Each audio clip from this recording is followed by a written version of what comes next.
Nous avons le plaisir d'accueillir dans ce salon Thermalie 2016 Mademoiselle Aubin, qui fait partie de l'association France Psoriasis. Je vais peut-être vous demander de nous préciser d'emblée quel est votre rôle dans cette association. Et d'abord, bonjour. Bonjour, donc dans cette association France Psoriasis, je suis chargée des projets et de la communication. C'est important la communication dans une association de ce type ? Oui, évidemment, pour communiquer déjà sur la maladie et surtout aussi pour informer les patients sur la maladie en elle-même et aussi les rassurer et les écouter aussi, leur montrer qu'on est là pour eux. Comme il y a des médecins qui vont nous regarder, ça veut dire que les médecins ne font pas leur travail ? C'est pas qu'ils font pas leur travail, c'est que tout dépend aussi de la relation. C'est vrai que tout le monde ne peut pas non plus être informé de manière optimale sur la maladie. Donc non, et c'est aussi que les patients ont besoin d'être écoutés et tout ne peut pas se passer en consultation. Et l'écoute, ça prend du temps et on sait que le temps, etc. Question déjà, le psoriasis, le thermalisme, on a l'impression que c'est une histoire ancienne. Est-ce qu'on a encore des choses à raconter sur les deux globalement? Est-ce qu'il y a des nouveautés? Est-ce qu'il y a des choses qui ont évolué? Alors, c'est vrai que c'est une histoire assez ancienne. Les cures thermales ont toujours été globalement reconnues dans le psoriasis. Quelque chose d'assez récent, depuis 2014, il y a un essai clinique qui s'appelle le Psotherm, qui a été initié par la FRET.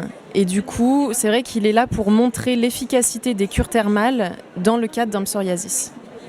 Donc un essai clinique qu'on n'en voit pas beaucoup en thermalisme et je pense que ça va intéresser beaucoup de monde. C'est un essai clinique qui concerne plusieurs stations ? Oui, il concerne plusieurs stations thermales reconnues dans le psoriasis cutané. Et donc qui a commencé en 2014 et qui devrait finir là en 2016. Il y a à peu près combien de stations qui s'occupent de psoriasis sous toutes ses formes? On verra tout à l'heure, je crois. Je vous avoue que je n'ai pas le chiffre en tête parce qu'il y a celle qui s'occupe du psoriasis, celle qui s'occupe du rhumatisme psoriasique, celle qui s'occupe des deux. Et je crois savoir que dans le psoriasis seul, il doit y en avoir une dizaine, mais je ne veux vraiment pas dire de bêtises. Et pour le rhumatisme, il y en a beaucoup, beaucoup plus. Ça, le rhumatisme, on se doutait qu'il y en avait plus. C'était une très bonne entrée en matière parce que il y a beaucoup de gens qui ignorent que le rhumatisme psoriasis, ça existe et que le psoriasis, ça ne se résume pas à des plaques cutanées. Tout à fait. C'est vrai que ça, c'est quelque chose pas qu'on découvre, mais en tout cas, le lien entre les deux se fait de plus en plus connaître. Le psoriasis touche en France 2 à 3 millions de personnes et la proportion de personnes ayant aussi un rhumatisme pso est en moyenne de 20 à 30%, ce qui est quand même assez important. Ce qui est important, et il y a d'autres localisations mais qui sont certainement beaucoup plus rares, et notamment des valvulopathies, je crois, au niveau du cœur. Mais c'est beaucoup plus rare.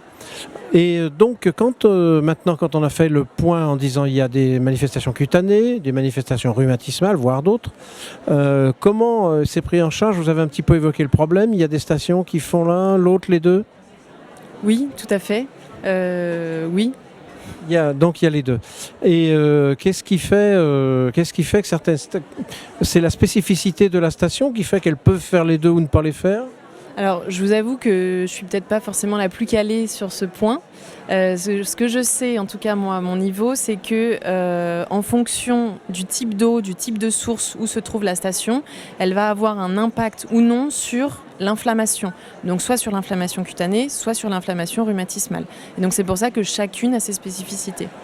Là encore, vous me facilitez la tâche en discutant tous les deux tout à l'heure. Vous m'avez dit qu'il y a quelque chose qui n'était pas connu, qui n'était pas encore pas une idée reçue, puisqu'on ne savait pas, mais le rhumatisme inflammatoire, c'est un rhumatisme inflammatoire et une maladie cutanée inflammatoire. Oui, tout à fait. C'est vrai qu'il y a beaucoup d'idées reçues sur le psoriasis. Beaucoup de personnes pensent encore à tort que c'est contagieux. Le psoriasis n'est pas contagieux. C'est vrai que c'est aussi une maladie génétique, donc qui a un lien avec nos gènes. C'est une maladie inflammatoire et chronique, c'est-à-dire qui ne se guérit pas mais qui se soigne et du coup qu'on a sur du long terme. Ce n'est peut-être pas dans vos compétences, mais quand on dit génétique, c'est-à-dire qu'on a isolé des gènes atteints ou est-ce que c'est simplement par la déclinaison des familles et des descendants, ascendants? En fait, c'est une maladie qui concerne plusieurs gènes, c'est multigénique. Après, à ma connaissance, certains gènes sont identifiés, mais pas tous pour le moment. C'est vrai que la recherche continue en ce sens. Et finalement, est-ce que tous les patients qui sont victimes de psoriasis, quelle que soit la forme clinique, ont intérêt à aller en cure, et surtout, est-ce qu'ils en sont conscients, est-ce qu'ils le font, est-ce qu'ils font la démarche, ou est-ce qu'il faut une sorte d'éducation que ne font pas forcément les médecins? Alors, la connaissance du fait que la cure thermale peut être prescrite pour un psoriasis, c'est vrai que tout le monde ne le sait pas. Donc oui, la cure thermale peut être prescrite et peut faire du bien à une personne qui a cette maladie. Après, c'est vrai que les effets, et c'est pour ça qu'il y a un essai clinique, sont variables d'un patient à l'autre dans la maladie. Et du coup, l'intérêt pour le patient, c'est vrai que ça va être gérer l'inflammation au niveau des inflammations et aussi la rencontre avec les autres patients. C'est vrai que ça, c'est un point très important. Et le fait que dans les cures, il faut le dire, c'est quand même un environnement où on est là pour soi. C'est très lié au bien-être aussi. Et tout ça, en tout cas, ça favorise vraiment l'apaisement du patient et du coup, l'impact sur la maladie. Ça met dans un contexte favorable pour en tirer le plein bénéfice. Combien de cures par an? Une seule? Alors, je crois que c'est une est remboursée par an par la sécurité sociale. Après, reste à charge du curiste les frais d'hébergement et de nourriture. Ma question était un peu orientée en sachant le bénéfice dure combien de temps? Alors c'est variable aussi. Malheureusement là il n'y a pas de règle. Il n'y a aucune carte qui nous dit exactement. Il y a rien du tout. Comme dans le psoriasis, on ne sait pas quand viendront les poussées, quand elles partiront. Il n'y a aucune règle, je dirais. Il y a des saisons préférentielles pour le faire? Alors ça va dépendre des personnes. Il y a des personnes pour qui le soleil va faire beaucoup de bien, des personnes pour qui le froid ça va être horrible pour eux parce que ça va réactiver la sécheresse cutanée, l'envie de se gratter, donc l'inflammation, donc la maladie. Mais il y a des personnes, à contrario, qui en été, le soleil, ça leur fait pas de bien du tout, donc c'est très variable d'une personne à l'autre. Donc les stations thermales fonctionnent toute l'année?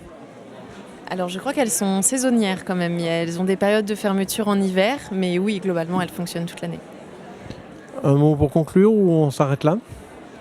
Un mot pour conclure, écoutez, il ne faut pas hésiter à aller en cure thermale quand on a un psoriasis ou un rhumatisme psoriasique. Ça peut être une solution et il faut bien comprendre les avantages et ce que ça implique. Ça a d'autant plus de valeur ce que vous venez de dire que vous êtes vous-même concerné par la maladie, si je peux me permettre. Votre position dans l'association le suggère.